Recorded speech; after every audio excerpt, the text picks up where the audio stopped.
아멘. 한 주 동안도 우리 하나님과 동행하는 평안한 한 주 되셨습니까? 네. 우리 주일 예배에 나오신 우리 모든 성도님들, 또 온라인으로 같이 예배를 드리는 우리 모든 성도님들이 이 시간 하나님께서 은혜 내려주시고 또 우리 모두에게 성령님께서 말씀하여 주시기를 주님의 이름으로 기도합니다. 이번 주부터요, 저희가 수요 성경 읽기를 하는데 요한계시록을 읽기 시작했습니다. 그래서 오늘은 요한계시록에 대한 내용을 잠시 한번 가지고 말씀을 전해보자 합니다. 여러분들에게 말씀과 함께 질문 하나 드린다면, 여러분들이 만약에 과거로 갈 수 있다 하신다면, 내가 지금 과거로 돌아갈 수 있다 하신다면, 과거로 가서 꼭 하고 싶은 것이 있다면 뭐가 있으세요? 네. 그리고 그것을 하고 싶은 이유가 있다면 또 무엇이 있으신가요? 여러분 혹시 비트코인이라고 아십니까? 비트코인? 암호화폐라고 하죠. 이 비트코인 열풍이 분 적이 있었어요. 그때 제가 처음 비트코인이 와 대단하다 얘기 들었던 게 2022년이었습니다. 그때 가격이 5만 유로였대요. 한 비트코인 하나가 5만 유로였대요. 5만 유로. 근데 그때 엄청난 금액이라고 막 뉴스에서 나왔었거든요. 근데 최근에 지난주에 약 비트코인이 10만 유로로 한대요. 한 개가 10만 유로래요. 10만 유로. 그 한다는 뉴스를 그래서 다시 막 사람들이 비트코인 막 열풍이라고 난리를 했습니다. 그러면 이게 얼마냐면 현재 비트코인 한 개 가격이요, 한국 돈으로 1억 5천만 원이라는 소리예요.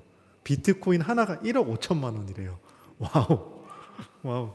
옛날에 8천만 원 한다고 할 때 난리 났었는데 8,500만 원, 막 9천만 원 한다고 엄청나다고 얘기했는데 지금 한 개 가격이 1억 5천만 원이랍니다.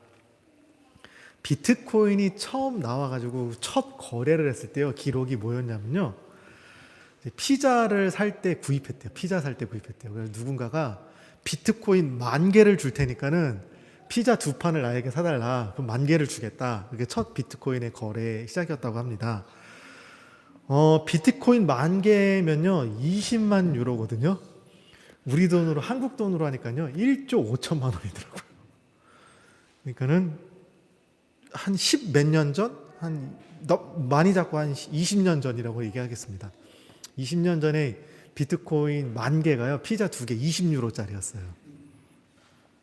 그런데 만약 여러분이 이 사실을 알고 과거로 갈 수 있게 된다면 1만 개의 비트코인을 20유로 주고 사시겠어요? 안 사시겠어요? 1만 개 비트코인을, 내가 이 사실을 알고선 과거로 간다면 1만 개의 이 비트코인을 20유로 피자 2판 살 돈을 주고 사시겠어요? 안 사시겠어요? 네. 코인뿐만 아니라, 이 비트코인뿐만 아니라 여러분 어떤 주식이라든지 어떤 부동산 이런 것을 내가 알고 있는 상태로 과거로 돌아간다면 여러분 사시겠어요? 안 사시겠어요? 투자하시겠어요? 안 하실까요? 코로나가 한창 했을 때 배송으로 인기를 끌었던 아마존의 주가가 굉장히 많이 올라갔습니다. 넷플릭스도 그때 많이 올라갔고요. 또 AI가 갑자기 가치가 늘어나면서 지금 그 엔비디아라고 하는 그래픽 카드를 만드는 회사가 또 엄청나게 주식이 올라갔습니다. 또 지금은 개발되어 있지만 과거에는 아무도 관심 갖지 않았던 어떤 그런 땅들, 부동산들, 모든 사람이 모르고 있던 저렴한 장소들을 알고 있다면, 내가 미래의 내용을 알고 있다면 과거로 가서 우리는 그거를 구매할 겁니다. 살 겁니다. 안 사면 바보죠. 오를 거를 확실하게 알고 있는데 안 사고 있다? 그럼 바보일 겁니다. 그러면 왜 그렇게 행동할까요? 왜 내가 그렇게 행동할 수 있을까요?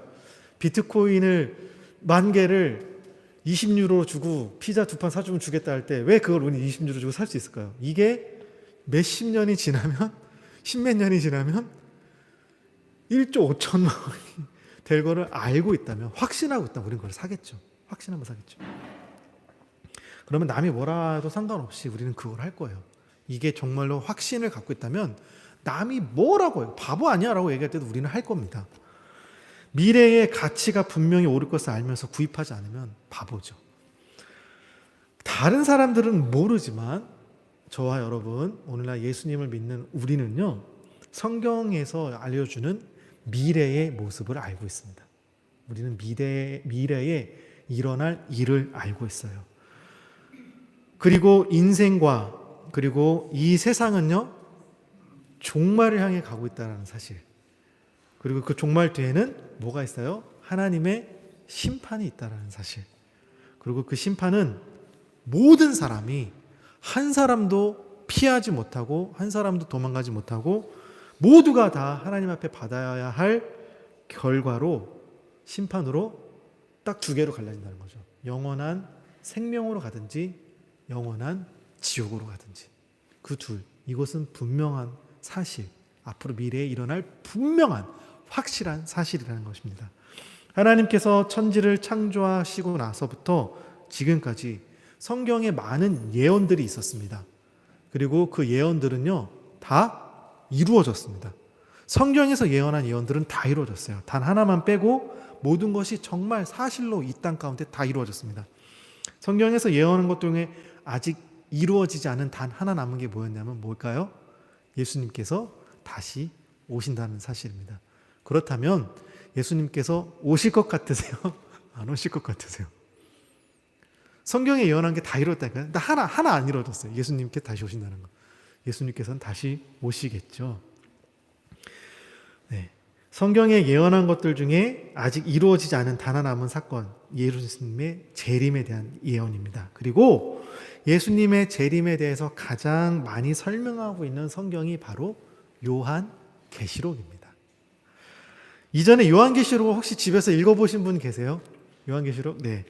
요한계시록에 어떤 내용들이 나오죠? 아시는 것들. 네, 7개의 이야기. 또 우리 되게 유명한 거 있는데 세상 사람들도 다 아는 거. 666 숫자가 거기에 나오죠. 666이라는 숫자. 사탄의 숫자라는 거. 뭐 이런 것들. 다 여러분 아실 거예요. 그런 것들이 있습니다. 요한계시록에 읽어본 사람들 중에 공통적인 반응이 있다면요, 두 가지예요. 어렵다, 그리고 무섭다입니다. 요한계시록 읽으면 어려워요. 뭔 내용인지 하나도 모르겠어요. 그리고 되게 무서워요. 요한계시록은 성경의 66권에 있는 책 중에 맨 마지막의 책이면서도요, 가장 많이 안 읽혀지는 책, 사람들이 가장 안 읽는 책 중에 하나입니다. 종말에 반드시 일어날 사건들에 대해서 기록되어 있음에도 불구하고 우리는 지금 종말의 때를 살고 있어요, 여러분. 우리는 지금 마지막 때를 살고 있습니다. 근데 우리가 제일 이해하지 못하는 게 요한계시록이에요. 마지막 때에 대한 이야기인데 종말의 시대를 살고 있는 우리가 가장 이해 못하고 가장 어려워하는 게 요한계시록입니다. 왜 요한계시록이 어렵고 무서울까요? 그것은요, 요한계시록에 등장하는 많은 상징들 때문에 그렇습니다. 예를 들면 눈은 불꽃 같고 입은 좌우에 날선 검이 나오고 뭐 이런 표현들이 있어요. 해를 입고 달을 신고, 저 태양, 선, 좋은 해를 입었대요. 그 달을 신발로 신었대요. 12별로 된 모자를 쓴 여인, 뭐 이런 이야기가 나온다는 거죠. 천년왕국, 14만 4천, 뭐 666 등 많은 상징들이 또 이야기에 나옵니다. 이런 상징의 의미들이 무엇이냐, 이것을 알지 못하면, 잘 이해하지 못하면 요한계시록은 매우 어려운 책이 분명합니다. 그렇지만 이 상징을 바르게 이해하고 하면 요한계시록이 어려운 책은 또 아니죠. 문제는 바른 해석이 아니라 자의적이며 이단적으로 성경을 해석하는 것 때문에 문제가 됩니다. 제가 학생 때 한창 베리칩이 666이다라는 얘기를 했었어요. 여러분, 베리칩이 뭔지 아세요? 교회 안에 이게 퍼져가지고요, 한때 목사님들이 설교하셨어요. 베리칩이 666 2단입니다. 베리칩 받으면 안 됩니다. 막 이런 얘기를 했었습니다. 지금은 베리칩이 뭔지 몰라요. 여러분도 모르고 저도 몰라요. 베리칩이 뭐였어? 그냥 그때 지나간 이야기였습니다. 유럽의 많은 나라들이 EU라는 이름으로 경제 공동체를 그때 형성했을 때 한국에서는 한동안 요한계시록에 나오는 온 세계가 하나로 통일되고 이제 적그리스도가 나온다는 얘기가 성경에 나오거든요. 그러니까 그 얘기를 빗들어서 이제 적그리스도가, 이제 전 세계가 통일되고 적그리스도가 나올 겁니다라고 목사님들이 설교하신 분들이 있었습니다. 사실 요한계시록에 나오는 상징들을 대부분은요, 구약 성경을 바탕에 두고 있습니다. 그래서 구약 성경을 이해하지 못하면 요한계시록이 많이 어려워요. 이 중에서도 특히 예언서에 나와 있는 다니엘서나 에스겔서와 함께 요한계시록을 상징을 풀면서 이해를 해야 되는, 어느 정도 이해가 되는데요. 그런데 이것을 또 이단들이 아주 잘 이용해가지고, 이단들이 짝복음이라고 해요. 짝복음이 나쁜 말은 아닌데 이단들이 사용하다 보니까 이제 부정적이 돼버렸어요. 짝복음이라고 말하면서 구약과 신약이 연결됐다. 이건 맞는 거거든요. 근데 그럼 자기들이 이걸 이용해가지고 자의적으로 이단의 교리에 이걸 막 적용해서 가르쳐요. 구약과 신약을 막 연결해가면서. 그래서 잘 사용해요. 이단들이 되게 잘 사용해요. 기도 교회 안에서는 이런 걸 잘 말하지 않고요. 이단이 많이 사용해요. 특히 뭐는 뭐다, A는 B다, 뭐 이런 식으로 어떤 공식화합니다. 2 곱하기 2는 4, 뭐 이런 식처럼 공식화해요, 이단들이. 그래서 이런 식으로 묶어서 구약과 신약을 막 묶으면서 이단들이 가르치는데 이게 좀 위험해요. 이게 좀 위험해요. 사진 하나 보여드릴게요. 여자가 울고 있어요. 왜 울고 있을까요? 제가 여러분들 질문한다면 왜 울고 있을까요? 왜 우는 것처럼 보이세요?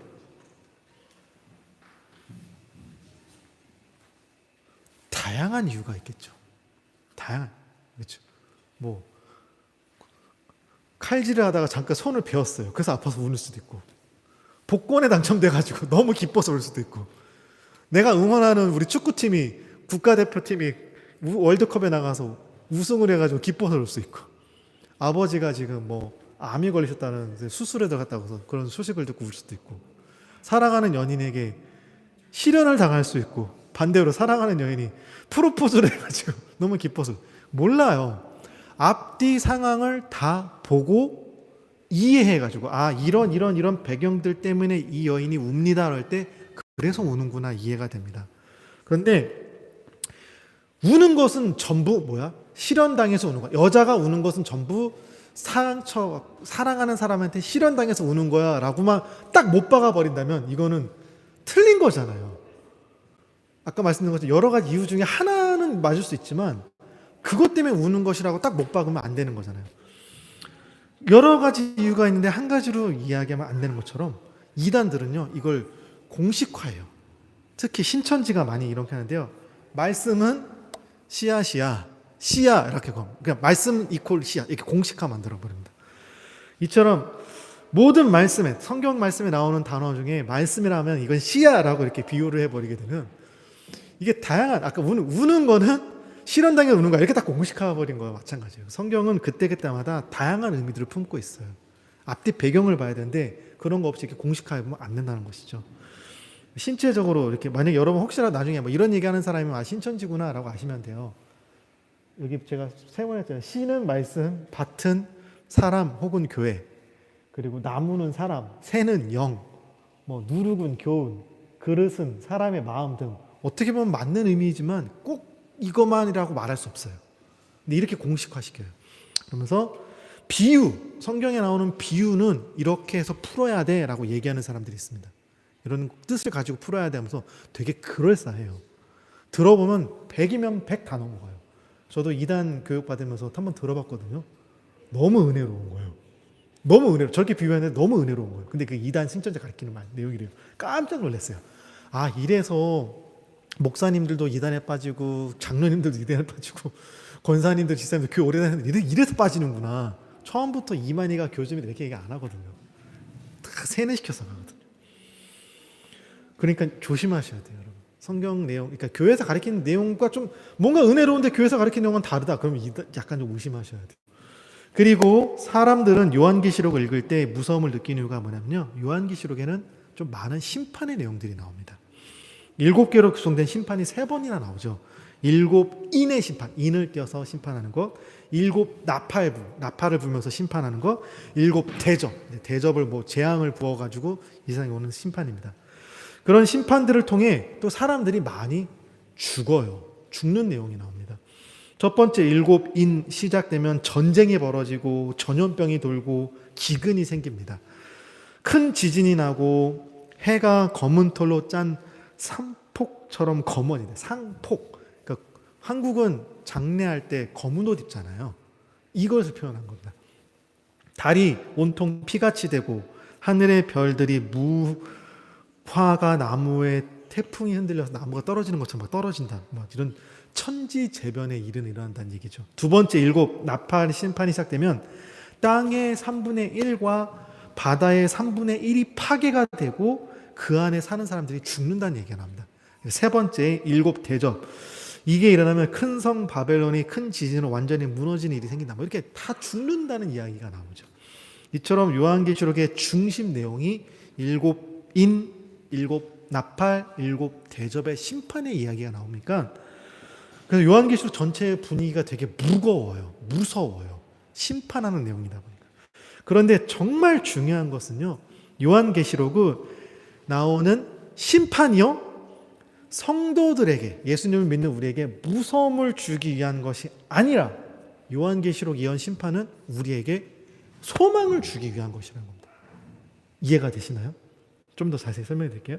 요한계시록에 심판받는, 지금 이 하나님의 이 7가지의 이 심판을 받는 심판의 대상은 우리 믿는 사람들이 아니라 하나님을 대적하는 세상과 하나님의 그 믿지 아니하는 세상의 권력자들, 그리고 세상 배후에 있는 사탄을 향한 심판이십니다.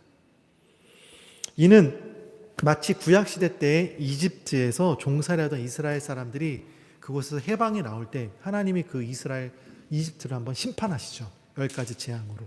그들을 완전히 다 어마어마한 재앙들로 심판하셔서 그렇게 구원하신 것 같은 이런 모습과 동일한 겁니다. 세상에 대한 심판은요, 예수님을 믿지 않고 하나님을 대적한 사람들의 심판이고요. 반대로, 그럼 우리에게 뭐예요? 우리에게는, 교회와 예수님을 믿는 우리에게는 구원이라는 사실을 알려주고, 이런 심판들이 일어나면서 하나님이 이제 우리를 구원하러 오시는구나, 예수님께서 우리를 구원하러 오시는구나를 우리가 알게 된다는 거예요.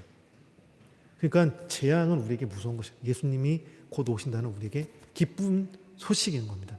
요한계시록에 나오는 구조를 단순하게 표현하면 이런 구조예요.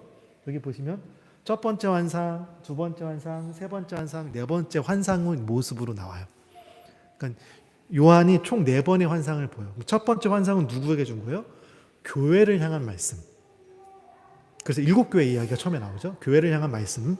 두 번째는 세상을 향한 이야기. 세 번째 다시 또 세상. 마지막 다시 교회를 향한. 그런데 그 내용이 어떤 내용이냐면, 첫 번째, 두 번째는 세상, 이 교회와 세상 이 안, 역사, 지금 우리가 살고 있는 역사 안에서 이런 심판들이, 이런 역사들이, 이런 놀라운 일들이 일어날 겁니다. 그거에 대한 예언이고, 두 번째는 뭐냐면 교회와 세상이 그럼 이제 어떻게 종말을 맞이할 거냐. 마지막. 세상의 마지막은 이렇게 마지막일 거고, 교회의 마지막 이렇게 마지막일 거야. 그러면서 세상은 완전히 심판받고 멸망받고 다 이제 지옥으로 가고, 이제 영원한 지옥에서 이제 심판받고 끝. 그럼 예수 믿는 우리는 어떻게 되는 거예요? 우리는 이제 하늘나라에서 영원한 새 하늘과 새 땅, 하나님 완전한, 지금 우리가 사는 이 세상은 불완전해요. 불의해요. 오늘도 우리 에라이사에 오면서 왜 이렇게 사는 게 힘들어요 얘기했거든요. 세상 사는 게 힘들어요. 이게 하나님 뜻은 아닌데 죄가 들어오는 이유로 이 세상은 삶이 참 힘들어요. 살아가는 게 힘들어요. 돈 버는 것도 힘들고 세상 사는 게 힘들어요. 그렇지만 하나님이 새롭게 만드신 그 세상은 그런 힘듦이 없어요. 눈물도 없고 질병도 없고 아픔도 없고 늙는 것도 없고, 우리 모두가 다 하나님의 안에서, 통치 안에서 불의가 없는 공의로우신 하나님, 사랑이 많으신 하나님 안에서 살아가는 세상. 이게 하나님 마지막. 그래서 마지막 교회에 주는 모습이 이거예요. 예수님 믿는 사람들의 모습과 예수님 믿지 않는 세상의 심판에 대한 모습이 이렇게 달라지는 것을 예언하는 게 요한계시록의 이야기입니다. 왜 성경에는 많은 예언들이 기록되어 있을까요? 선지자들, 예언자들이 예언을 했던 그 당시 이스라엘의 상황은요, 암울했습니다. 현실이, 살아가는 데는 어렵지는 없어요. 현실은 괜찮았어요. 부유했어요. 넉넉했어요. 하지만 그들은 영적으로 침체되어 있었어요. 잠들어 있었어요. 하나님을 찾지 않았어요. 우리 지금 요즘 묵상 말씀, 이사야서 묵상 말씀, 제가 묵상 올리는 것처럼 그런 모습이었어요.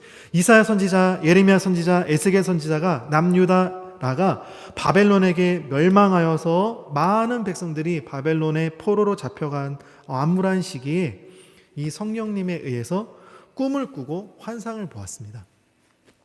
그런데 이 꿈과 환상 속에서 지금 나라가 망했고 모든 백성이 다 포로로 끌려갔고, 그냥 어떻게 보면 현실적으로 보면 그냥 끝난 상황이에요. 희망도 없어. 모든 것이 끝난 상황이에요. 초토화된 상황이에요. 근데 하나님이 그때 선지자들을 통해서 예언하시고 보여줬던 메시지는 뭐냐면 긍정적인 미래라는 거예요. 네거티브가 아니고 포지티브적인 미래라는 거예요. 희망적인 미래를 꿈꾸는 모습을 보여줬다. 지금 현실은 나라가 망하고 백성이 노예로 끌려가고 멸망한 모습 같지만, 그렇지만 우리 인간의 관점으로 봤을 때는 모든 것이 끝난 마지막 초토화된 끝난 상황이지만, 하나님이 보여주신 미래는 그 가운데서도 하나님이 희망을 꿈꾸게 하시고 미래를 꿈꾸게 하시고 그 결과, 낙관적인 결과 최후의 승리에 대해 말씀해 주고 계신다는 겁니다. 그렇기 때문에 선지자들이 미친 취급 받았어요. 왜냐하면 지금 남유다가 잘 먹고 잘 살고 있거든요. 사람들이 근데 야 회개하래. 하나님 앞에 회개. 야 지금 멸망한대요. 아 뭐야 우리 지금 되게 잘 살고 있는데 왜 멸망한다고 그래. 미친 거야. 나라가 왜 멸망해. 저 사람 잘못됐네. 선지자가 잘못됐네. 막 이랬다는 거예요. 손가락질했다는 거죠. 자기가 듣기 싫은 얘기를, 죄에 대해 지적하고 나라가 멸망할 것이라는 것을 얘기하기 하니까 이유도 있지만, 나라가 멸망한 뒤에는 지금 살고 있는 현실과는 다른, 지금 나라가 멸망한 뒤에 현실이 너무 참혹하고 노예로 있고 나라도 없고 그런 상황이지만, 다른 하나님의 도래와 하나님 나라의 도래와 어떤 하나님의 승리, 어떤 이런 것들을 예언했기 때문에 자꾸 반대. 잘 살 때는 망한다고 얘기하고 망했을 때는 희망을 얘기하니까, 반대로 얘기하니까 이 사람들이 미친 취급을 받았죠. 그래서 선지자들이 미친 취급을 받고 멸시를 당했지만, 하나님께서 자신들에게 주신 환상, 보여주신 환상과 말씀 메시지가 그거다 보니까는 사람들에게 그걸 전할 수밖에 없는 거예요. 잘 살 때는 죄를 회개하십시오. 여러분 그럼 멸망합니다 얘기할 수밖에 없고, 다 망했을 때는 아닙니다. 하나님께서 여러분들에게 희망을 주셨습니다. 미래를 긍정적으로 주셨습니다. 우리 미래는 창대할 것입니다. 우리는 승리할 겁니다. 이렇게 메시지를 전할 수밖에 없었습니다. 이것이 그 당시 선지자들이 했던 메시지이고 예언자들이 했던 예언입니다. 요한계시록도 이와 마찬가지인 책입니다.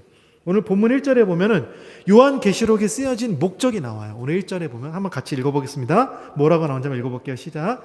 이는 하나님이 그에게 주사 반드시 속히 일어날 일을 그 종들에게 보이시려고 그의 천사를 그 종 요한에게 보내어 알게 하시기 위해 쓰였다고 나옵니다. 자, 하나님을 사랑하고 이 땅에서 하나님을 믿고 살아가는 우리에게 먼 미래에 일어날 일이야, 천천히 올 일이야 라고 얘기하지 않으시고 속히 될 일, 속히 반드시 일어날 수도 있고 안 일어날 수도 있어. 나도 모르겠네. 뭐 두 가지 중 하나 아니야. 이게 아니라 반드시, 그리고 속히 일어날 일인데, 곧 이 세상의 마지막 이야기를 누구에게요? 우리에게 알려주시기 요한이 기록한 거죠. 처음 말씀 시작의 이야기처럼 여러분 과거로 갈 수 있다면 미래의 일을 알기 때문에 우리는 확신을 가지고 흔들림 없이 내가 할 일을 할 겁니다. 사람들이 다 손가락질해도 할 겁니다. 왜요? 확신해가지고 미래 이거 반드시 일어날 걸 내가 아니까, 내가 그걸 보고 왔으니까. 그래서 과거로 내가 다시 돌아가게 되면 우린 그 일을 할 거예요. 마찬가지로요, 요한계시록도 마찬가지예요. 우리를 사랑하시는 하나님께서 우리를 위해 마지막 때에 일어날 일을 우리가 알고 준비할 수 있게 하시도록 요한계시록을 주셨습니다. 왜요? 하나님께서 사도 요한이 살던 이 시대에, 사도 요한이 살았던 그때 당시 시대에 역사의 마지막 계시를 이야기하도록 얘기해 주셨을까요? 왜 그때 당시? 요한계시록이 기록된 이 소아시아 지방에 있는 7교회의 이 편지가 전달될 때, 7개는 지금 터키입니다. 터키 지역입니다. AD 1세기 말이었어요. 그러니까 이제 예수님 돌아가시고 1세기 말. 이때는 도미티아누스 황제가 통치하던, 로마의 이제 도미티아누스 황제가 통치하던 시대로서요, 기독교에 대한 로마의 박해가 가장 극심할 때였습니다. 우리는 기독교 역사 가운데 기독교를 가장 많이 박해한 사람 네로 황제를 기억합니다. 도시를 불태워오고 막 잡아다 죽였다고 설교 가운데, 목사님 설교 때 가끔 들으셨어요. 근데 네로 황제는요, 도미니우트 황제 이전에 있었던 황제이지만 네로가 그때 당시 했던 박해는요, 로마 시내에만 국한된, 제한된 박해였어요. 로마가 그때 온 유럽 그 대지중해 거기 다 다스렸잖아요. 그때 그 큰 대륙의 그 제국이 다스렸던 모든 땅이 다 기독교를 박해한 것이 아니라, 네로 황제 때는 네로 황제가 다스리던 그 로마 시내 한 곳만 박해했던 시절입니다. 하지만 지금 이 도미티아누스의 박해는요, 그 로마 전체를 다 법으로 법령으로 기독교인은 잡아 죽여도 돼 라고 한 거예요. 핍박해도 돼, 법으로 정해준 거예요. 그러니까 전 제국이 다 기독교인들을 박해했던 시대입니다. 그래서 광범위하고 되게 잔혹한, 로마 황제의 박해하고는 비교할 수 없는 큰 끔찍한 핍박과 박해가 있었죠. 오늘날로 말하면 마치 중동 지역 이슬람 국가가 제도적으로 자신의 이슬람 그 율법의, 코란의 율법을 가지고 타 종교를 인정하지 않고 특히 기독교에 대해서 특별히 더 극악한 처단의 태도를 취하는 것과 비슷하다고 할 수 있겠죠. 이런 국가가 어떻게 기독교를 탄압하죠? 선교사라고 발각되면요, 감옥에 가두고 굶기고 잘하면 좋은 모습이 강제 추방이에요. 좋은 모습이. 심지어 과격한 분자들은요, 기독교의 거점이 될 곳을 테러하기도 하고 살인도 합니다. 오늘날도 우리가 다 알려지지 않아서 그렇지 지금도 이슬람 국가 가운데 예수님 믿는 사람들 중에는 지금도 죽임당하는 사람들이 있어요. 예수님 믿었다는 이유 때문에 지금도 죽임당하고 있어요. 지금도 이 정도인데, 이때 당시, 절대 왕권 당시, 이때 당시는 뭐 인터넷이 있었겠습니까? 무슨 뉴스가 있었겠습니까? 그냥 정말로 폐쇄대적이고 정말로 절대적이기 때문에 예수님을 믿는다는 것은요, 목숨을 거는 것이에요. 그냥 잡히면 죽겠구나 생각하면서 죽으리. 그리고 그 엄청난 이제 핍박과 박해가 지금 현재 있을 때였습니다. 그때 사도 요한으로부터 요한계시록을 처음으로 1차적으로 받은 우리 7교회 역시 예외는 아니었어요. 이들도 되게 핍박이 있을 가운데 있었죠. 이에 하나님께서 사도 요한으로 하여금 요한계시록을 기록하여서 그리스도인들에게 주셔가지고 지금 그렇게 극심한 박해 가운데 있는 성도들에게 위로와 소망을 주시고, 이런 국가에서 핍박하고 박해를 하지만 믿음을 갖고 인내하도록, 그것을 국복하도록 격려해 주신 이야기입니다. 정리하자면요, 이 요한계시록의 목적을 밝힌 1절을 통해서 우리는 역경과 어려움 속에 있는 하나님의 백성들, 우리를 하나님께서 보호해 주시고 돌봐주시고 또 우리에게 뭐라고 주시는 거예요? 용기 내라고. 하나님 아버지의 이런 사랑과 의도가 이 요한계시록에 있는 것입니다. 하나님의 이와 같은 돌보심은 오늘 우리에게도 동일해요. 2000년 전 초대교회 그 국가로부터, 로마의 제국으로부터 핍박받았던 7교회에게만 하나님의 이런 돌보심과 사랑이 있는 것이 아니라 오늘날 현대를 살아가고 있는 우리에게도 마찬가지예요. 하나님께서 이렇게 말씀하시는 겁니다. 지금 어떤 어려움과 역경, 힘듦에 처해 있어도 두려워하지 마. 그걸로 넌 망하지 않아. 그걸로 너 무너지지 않아. 그걸로 너 인생 끝나지 않아. 하나님께서 지금 너와 함께하고 계셔. 너를 끝까지 지켜주실 거야. 인도해 주실 거야. 이게 요한계시록의 메시지라는 겁니다. 하나님 믿는 우리를 향한 메시지죠. 그리고 1절을 통해 집중해야 할 문구가 또 있어요. 속히 될 이라는 것입니다. 무슨 뜻일까요? 신앙이 흔들리고 있잖아요. 그 흔들릴 만한, 지금 신앙을 버릴 수밖에 없을 만한 큰 박해와 고난이 지금 있는 성도가 지금 이 요한계시록 바꾼 7교회, 그 당시 예수님 믿고 있는 그리스도인이었습니다. 그래서 그들의 믿음을 지키기 위해서 속히 될 일이라고. 지금 멀리 있을 때는 아니에요. 속히 일이 일어날 거야. 그러니까 기다려. 괜찮아. 인내하라는 거죠. 다시 말해서 고통받고 있는 성도들에게 내려진 하나님의 말씀은 곧 이루어질 하나님의 이 심판에 대한, 종말에 대한 확신, 그 종말이 도래하게 될 하나님의 나라 시민이 될 우리, 지금 너희를 핍박하고 있는 하나님을 대적하는 저 민족들, 저 로마 제국들, 하나님이 지금 요한계시록 나오는 그 심판들로 다 그들을 철저하게 심판하실 거야. 너희가 당하는 고난에 몇백 배 되는 그런 큰 심판으로 그들을 심판하실 거야. 나라의 땅이 아예 없어질 정도로 이렇게 심판하실 거야. 그래서 너희들의, 그리고 큰 영광, 영원한 하나님 나라, 고통도 아픔 없는 하나님 나라가 여러분들에게 있습니다. 이 말을 해주는 거예요. 이걸 누가,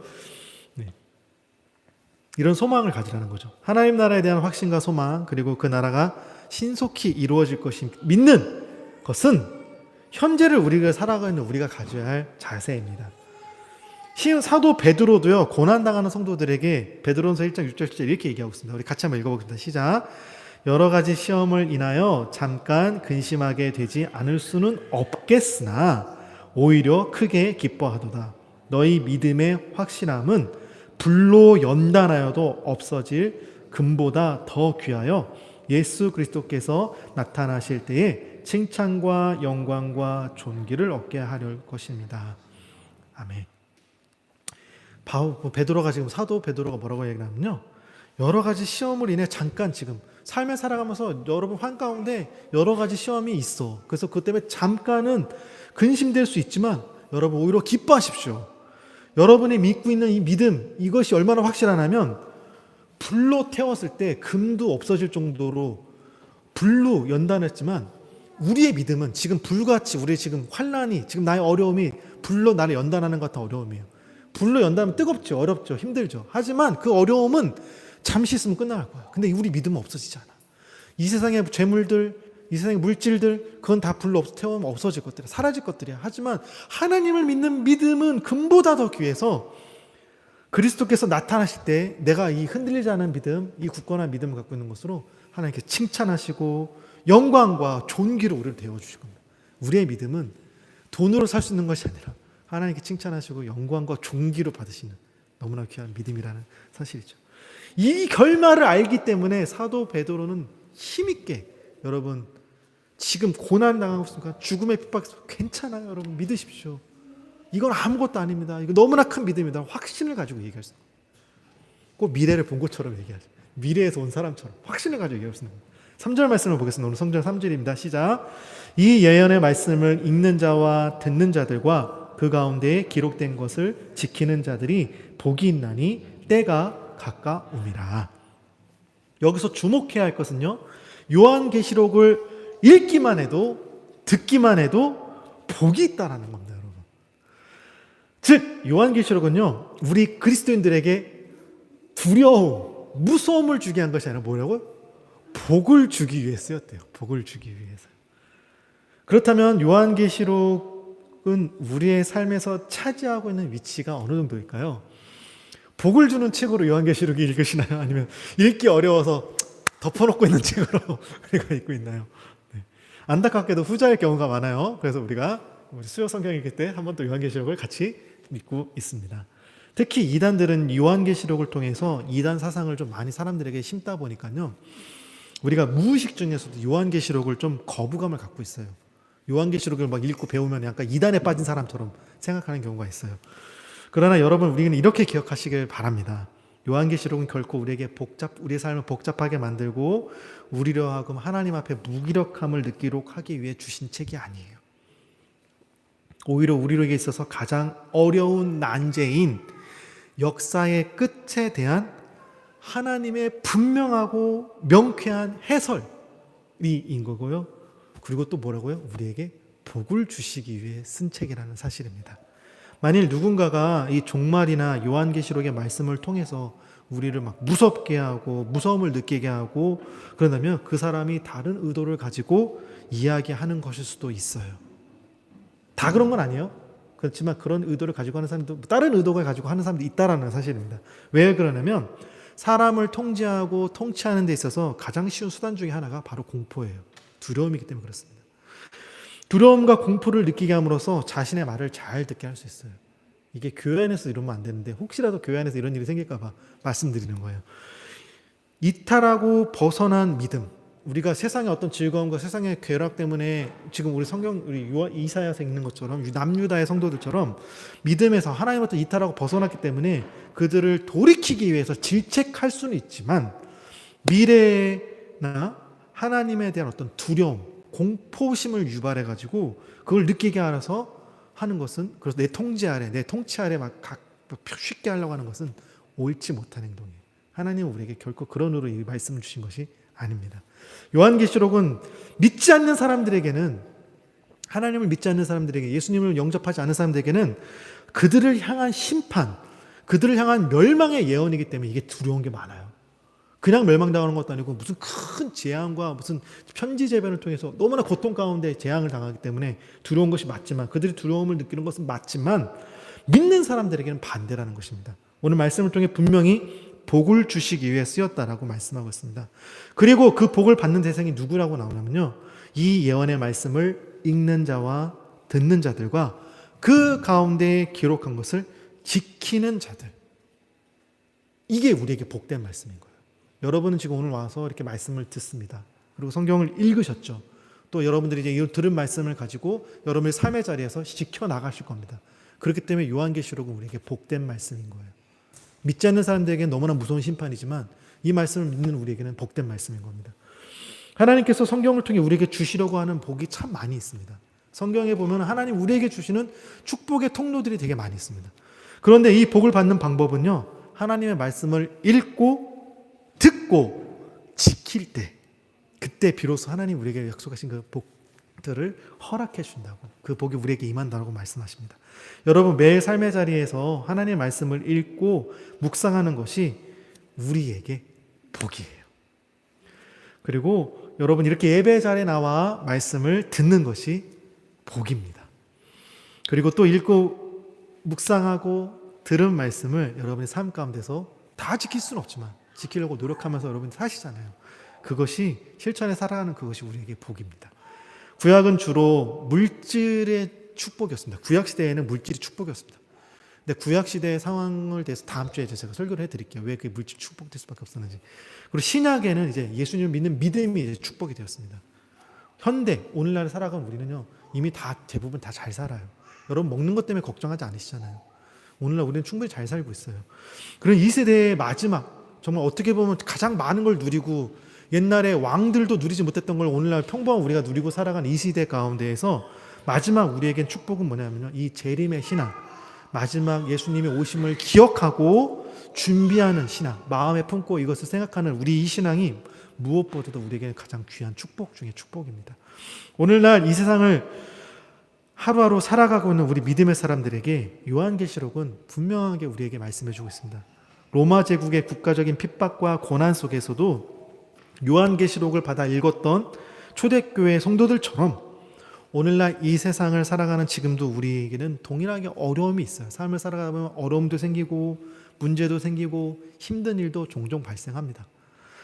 그러나 잠시 잠깐의 어려움이고요, 그건 또 시간이 지나가면 다 해결될 문제들입니다. 그 어려움 가운데 분명한 것은 나의 구원자 예수님이 나와 함께하고 계시다는 사실입니다. 폭풍 치는 호수 한가운데서요, 제자들이 그 폭풍 가운데서 배가 막 침몰할까봐 막 두려워 떨고 우리 다 죽게 됐다고 할 때 그 가운데 누가 계셨냐면 예수님께서 계셨습니다. 그래서 그 바다와 바다를, 폭풍 치는 바다와 그 태풍을 잔잔하게 만드시죠. 혹 제자들이 없을 때, 예수님이 안 계실 때 제자들이 또 홍해 바다를 가다가, 갈릴리 바다를 가다가 또 폭락을 만나요. 그때 예수님 어떻게 하시죠? 물 위를 걸어오셔가지고 그들을 구원해 주시죠. 그렇게 계셔요. 예수님이 나와 함께 가실 때 우리를 풍랑 가운데 지켜주실 거고요, 혹 내가 예수님이 안 계실 가운데 풍랑을 만난다 할지라도 예수님이 그 풍랑 가운데 물 위를 걸어서 우리를 구원해 주실 겁니다. 우리는 이렇게 예수님과 함께하는 삶을 살아갑니다. 지금 그렇게 얘기하면 그럼 풍랑 자체를 없애주셨으면 되잖아요. 풍랑이 아예 없게 해주셨으면 됐잖아요 라고 얘기하시는 분도 계신데요, 그러나 그건 하나님의 뜻이 아니세요. 우리 수요 묵상 말씀 가운데 내용에 이번 주 말씀드렸던 것처럼 그것에는 하나님의 의도가 있습니다. 작년에 제가 또 풍랑 가운데 말씀 전했잖아요. 하나님의 의도가 분명히 있습니다. 우리가 기억해야 할 것은요, 예수님께서 함께 하시는 믿음의 사람에게는 어떤 어려움도 반드시 이길 수 있는 힘이 있다는 사실입니다. 그 힘의 근거는 나에게 없어요. 하지만 내가 이길 수 있는 근거는 예수님, 나와 함께하고 계신 예수님 때문에 내가 이길 수 있는 거예요. 제자들이 풍랑을 잔잔하게 한 게 아니잖아요. 예수님이 잔잔하지만 그들은 단지 그들과 함께 예수님이 계셨다는 것뿐입니다. 여러분, 우리도 마찬가지입니다. 우리의 삶도요, 내가 잠잠케 할 수 없는 풍랑들이 많이 일어나요. 하지만 나와 함께 하시는 예수님 때문에 우리가 예수님께 찾아갔을 때, 예수님을 깨웠을 때 예수님께 잠잠케 하시죠. 주무시고 계신 예수님 제자들이 가서 깨우자. 예수님 우리 죽게 생겼어요, 살려주세요 하니까 예수님 잠잠케 하시잖아요. 네.